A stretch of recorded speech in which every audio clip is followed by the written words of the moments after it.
সমস্ত প্রশংসা একমাত্র আল্লাহর জন্য, যিনি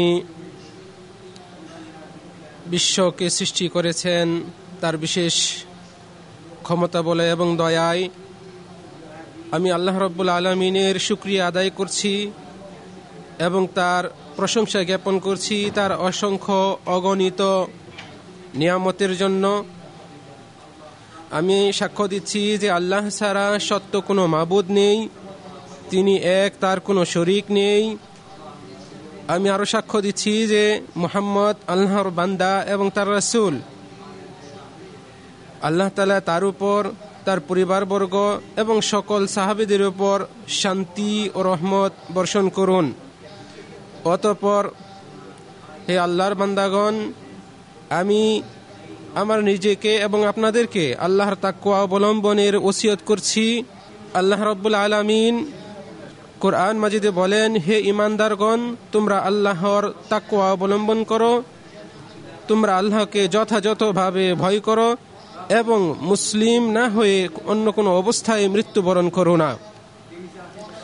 আল্লাহর বান্দাগণ, কোরআনে বর্ণিত একটি ছোট অথচ মহা গুরুত্বপূর্ণ দোয়া রয়েছে, যা পরিপূর্ণ ও ব্যাপক অর্থবোধক। এই দোয়াটি পার্থিব যাবতীয় কল্যাণ, পরকালের চূড়ান্ত ও কাঙ্ক্ষিত চাওয়া এবং সকল অনিষ্টকর বস্তু হতে মুক্তির বিষয়সমূহকে একত্রিত করেছে। সেই দোয়াটি কোরআনে এভাবে উল্লেখ হয়েছে, রব্বানা আতিনা ফিদ দুনিয়া হাসানাহ ওয়া ফিল আখিরাতি হাসানাহ ওয়া কিনা আযাবান নার। হে আমাদের রব, আমাদেরকে দুনিয়াতে কল্যাণ দিন এবং আখিরাতেও কল্যাণ দিন এবং আমাদেরকে জাহান্নামের শাস্তি থেকে রক্ষা করুন। আনাস বিন মালিক রাদিয়াল্লাহু আনহু হতে বর্ণিত, তিনি বলেন, নবী সাল্লাল্লাহু আলাইহি ওয়াসাল্লাম অধিকাংশ সময় এই দোয়া পড়তেন, রব্বানা আতিনা ফিদ দুনিয়া হাসানাহ ওয়া ফিল আখিরাতি হাসানাহ ওয়া কিনা আযাবান নার। নবী মুসা আলাইহিস সালাম উক্ত দোয়াটি করতেন, যা কোরআনে আল্লাহ তাআলা এভাবে উল্লেখ করেছেন, ওয়াকতুব লানা ফি হাযিহি দুনিয়া হাসানাহ ওয়া ফিল আখিরাহ। আর আপনি আমাদের জন্য এই দুনিয়াতে কল্যাণ লিখে দিন এবং আখিরাতেও। এটা দিয়ে আল্লাহ তাআলা ইব্রাহিম আলাইহিস সালামকে সম্মানিত করেছেন। এ মর্মে তিনি বলেন, আর আমি তাকে দুনিয়ায় দিয়েছিলাম কল্যাণ, নিশ্চয়ই তিনি আখিরাতে নেককারদের দলভুক্ত হবেন। এটি এমন একটি দোয়া যাতে এত সব কল্যাণ নিহিত রয়েছে যে তা অন্য কোনো শব্দমালা দিয়ে প্রকাশ করা সম্ভব নয় এবং তা অনেকগুলো কথা বা বাক্যের বিকল্প। যাবতীয় কল্যাণের ভাণ্ডার এর মর্মে নিহিত রয়েছে এবং চূড়ান্ত আশা আকাঙ্ক্ষার লক্ষ্য বস্তু একে নির্ধারণ করা হয়েছে। আব্দুস সালাম বিন শাদ্দাদ বলেন, আমি কোন এক সময় আনাস বিন মালিক রাদিয়াল্লাহু আনহু এর কাছে ছিলাম। তখন তাকে উদ্দেশ্য করে সাবিত রাহিমাহুল্লাহ বললেন, আপনার ভাইয়েরা আশা করছে যে আপনি তাদের জন্য দোয়া করবেন। তখন তিনি দোয়া করলেন, হে আমাদের রব, আমাদেরকে দুনিয়ায় কল্যাণ দিন এবং আখিরাতেও কল্যাণ দিন এবং আমাদেরকে জাহান্নামের শাস্তি থেকে রক্ষা করুন। এরপর তারা কিছুক্ষণ আলাপচারিতা করলেন। অবশেষে যখন তারা চলে যেতে চাইল, তখন তিনি বললেন, হে আবু হামজা, আপনার ভাইয়েরা চলে যেতে চাচ্ছে, আপনি তাদের জন্য একটু দোয়া করে দিন। তখন তিনি বললেন, তোমরা কি চাও যে আমি তোমাদের জন্য খুঁটিনাটি সবকিছু উল্লেখ করে দোয়া করি? বস্তুত আল্লাহ তাআলা যদি তোমাদেরকে দুনিয়ায় কল্যাণ দেন এবং আখিরাতেও কল্যাণ দেন এবং তোমাদেরকে জাহান্নাম থেকে রক্ষা করেন, তাহলে তো যেন আল্লাহ তাআলা তোমাদেরকে সকল কল্যাণই দান করলেন। সহিহ ইবনে হিব্বান এবং হাদিসটির সনদ বিশুদ্ধ। আতা রাহিমাহুল্লাহ বললেন, একদা আব্দুর রহমান বিন আউফ রাদিয়াল্লাহু আনহু তওয়াফ করছিলেন, আর তখন এক ব্যক্তি তাকে ফলো করছিল। তিনি কি দোয়া পাঠ করছেন তা শোনার জন্য তিনি তাকে এই দোয়াটি পাঠ করতে শুনলেন, রব্বানা আতিনা ফিদ দুনিয়া হাসানাহ ওয়া ফিল আখিরাতি হাসানাহ ওয়া কিনা আযাবান নার। তওয়াফ শেষ হলে লোকটি তাকে বলল, আমি আপনাকে ফলো করছিলাম, আপনি তো শুধু এই একটি দোয়াই পড়লেন, অন্য কিছু তো শুনলাম না। তখন তিনি বললেন, এই দোয়াটিতেই কি যাবতীয় কল্যাণ নিহিত নয়? ইমাম তবরানী কিতাবুদ দোয়া নামক গ্রন্থে ঘটনাটি বর্ণনা করেছেন। আমরা যখনই এই দোয়াটি এবং তার সুন্দর বাচনভঙ্গি ও অলঙ্কার নিয়ে চিন্তা করব, তখনই আমাদের কাছে সুস্পষ্ট হয়ে যাবে যে ইসলামের দৃষ্টিতে ইহকাল ও পরকাল পরস্পরের পরিপূরক এবং এ দুই জগতের মাঝে কোনো অসঙ্গতি নেই। দুনিয়া হলো রাস্তা আর পরকাল হলো গন্তব্য। ইহকাল হলো চারারোপণ, বিনির্মাণ, উন্নয়নের ক্ষেত্র, আর আখিরাত হলো শস্য সংগ্রহ ও পরিপক্ক ফল আহরণের ক্ষেত্র।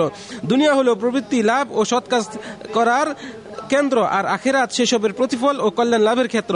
দুনিয়া হলো ক্ষণিকের আবাস আর পরকাল চির সুখ ও আনন্দের। এই দুই জগতের মাঝে সমন্বয় করা জ্ঞানীদের নীতি, যা তাদের জীবনের নিরাপত্তা দেয়। হানজালা উসাইয়্যিদি রাদিয়াল্লাহু আনহু হতে বর্ণিত, তিনি বলেন, একদা আবু বকর রাদিয়াল্লাহু আনহু আমার সাথে সাক্ষাৎ করে জিজ্ঞেস করলেন, হে হানজালা, তুমি কেমন আছো? আমি বললাম, হানজালা তো মুনাফিক হয়ে গেছে। তিনি বললেন, সুবহানাল্লাহ, এসব কি বলছো? তখন আমি বললাম, আমরা যখন রাসূল সাল্লাল্লাহু আলাইহি ওয়াসাল্লামের কাছে থাকি এবং তিনি আমাদেরকে জাহান্নাম ও জান্নাতের কথা স্মরণ করিয়ে উপদেশ দেন, তখন মনে হয় যেন সেগুলো আমরা স্বচক্ষে দেখতে পাচ্ছি। কিন্তু যখন আমরা রাসূল সাল্লাল্লাহু আলাইহি ওয়াসাল্লাম এর নিকট থেকে চলে আসি, তখন স্ত্রী সন্তান ও অন্যান্য কারবারে ব্যস্ত হয়ে অনেক কিছুই ভুলে যায়।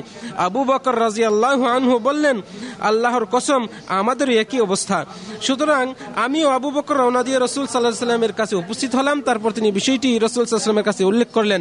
তখন রাসূল সাল্লাল্লাহু আলাইহি ওয়াসাল্লাম বললেন, সেই সত্তার কসম যার হাতে আমার প্রাণ, আমার কাছে থাকাকালে তোমাদের যে অবস্থা হয়, যদি তোমরা সবসময় এই অবস্থায় অনড় থাকতে এবং সার্বক্ষণিক আল্লাহর জিকিরে মগ্ন থাকতে, তাহলে অবশ্যই ফেরেশতারা তোমাদের সাথে হাত মিলাতো, করমর্দন করত।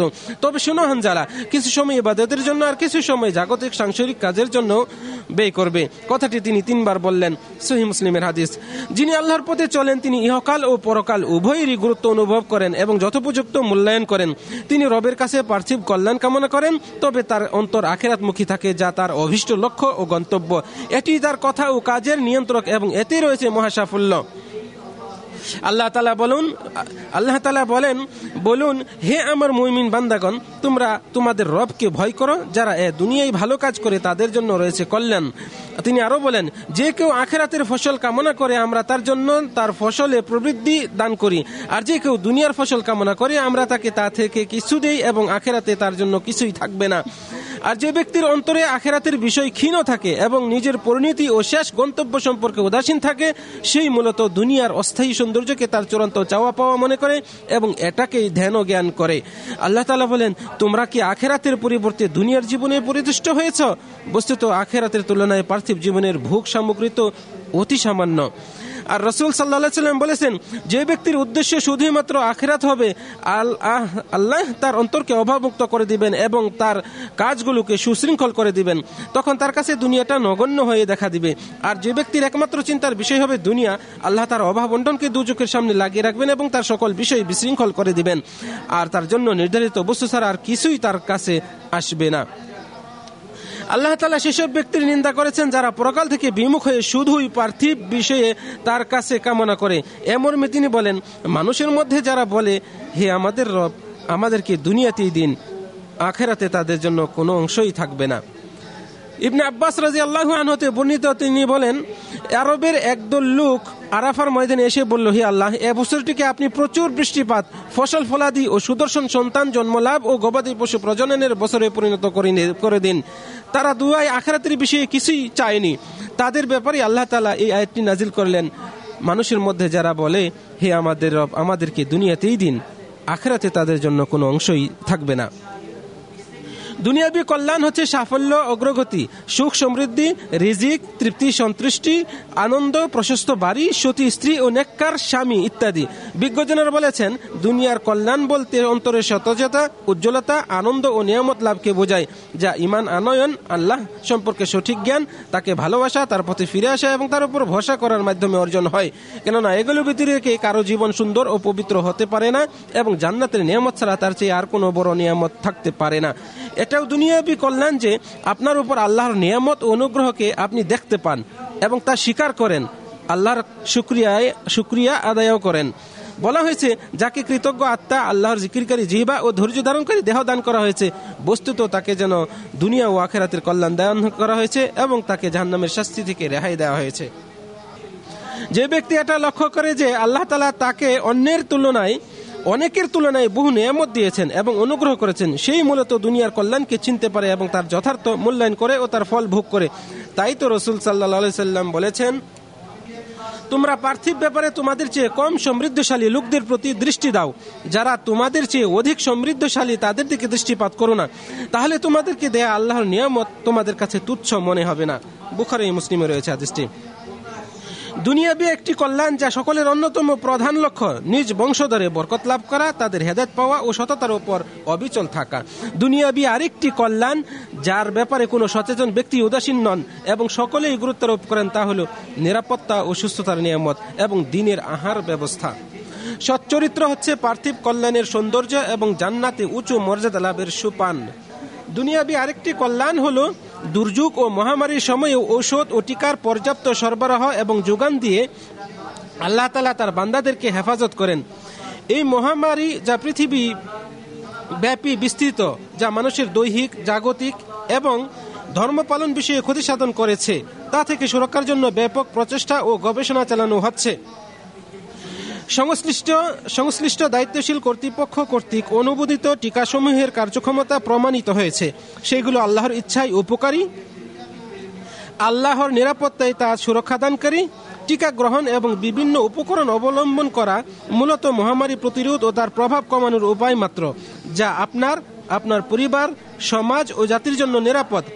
টিকার পর্যাপ্ত সরবরাহ এবং উপযুক্ত সতর্কতামূলক পদক্ষেপ গ্রহণের ফলে মহামারীর প্রাদুর্ভাব দুর্বল হয়েছে, যা থেকে মানুষের সুস্থতা ও নিরাপত্তার প্রতি আমাদের এই দেশের শাসকবর্গের আন্তরিকতা ফুটে ওঠে। আল্লাহ তাআলা তাদেরকে সার্বিক কল্যাণের তৌফিক দান করুন। তাদের জন্য দোয়া রইল যারা সময়, মেধা ও অর্থ দিয়ে সাহায্য করেছেন। রাসূল সাল্লাল্লাহু আলাইহি সাল্লাম বলেছেন, তোমরা চিকিৎসা ব্যবস্থা গ্রহণ করো, কেননা আল্লাহ তাআলা একমাত্র বার্ধক্য ছাড়া সকল রোগের নিরাময়ের ব্যবস্থা রেখেছেন। আল্লাহ রাব্বুল আলামিন আমাকে এবং আপনাদেরকে এই কোরআনের মাধ্যমে বরকত প্রদান করুন। কোরআনের যে সমস্ত নির্দেশনাবলী এবং উপদেশমালা রয়েছে তা থেকে আমাদেরকে উপকৃত করুন, শিক্ষা লাভ করার তৌফিক দান করুন। আমি আমার জন্য এবং আপনাদের জন্য আল্লাহর কাছে ক্ষমা প্রার্থনা করছি।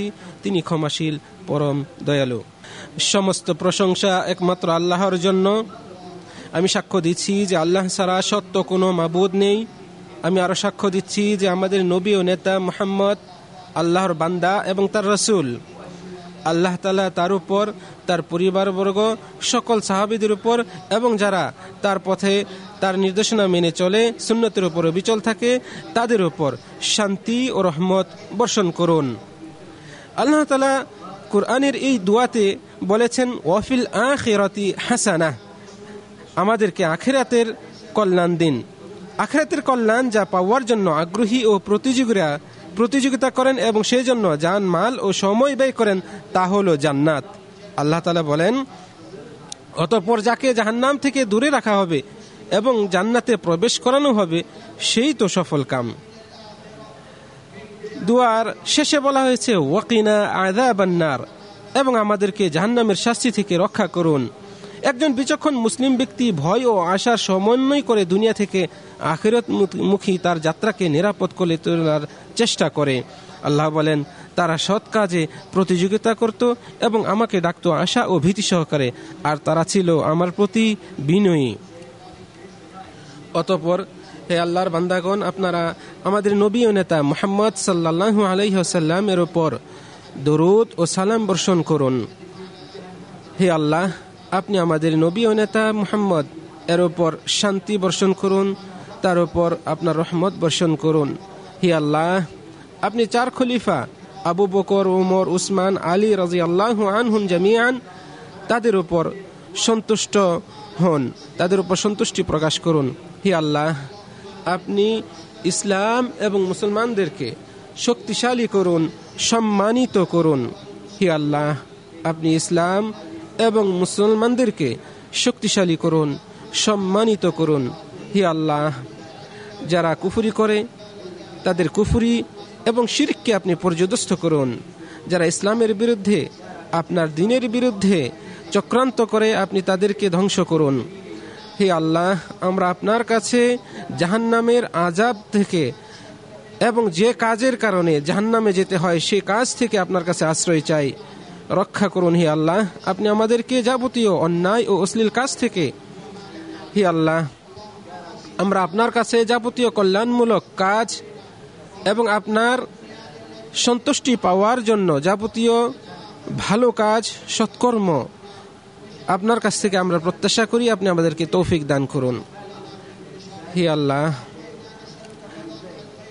আল্লাহ, আমরা আপনার কাছে যাবতীয় কল্যাণ এবং কল্যাণের চাবি আপনার কাছে কামনা করছি।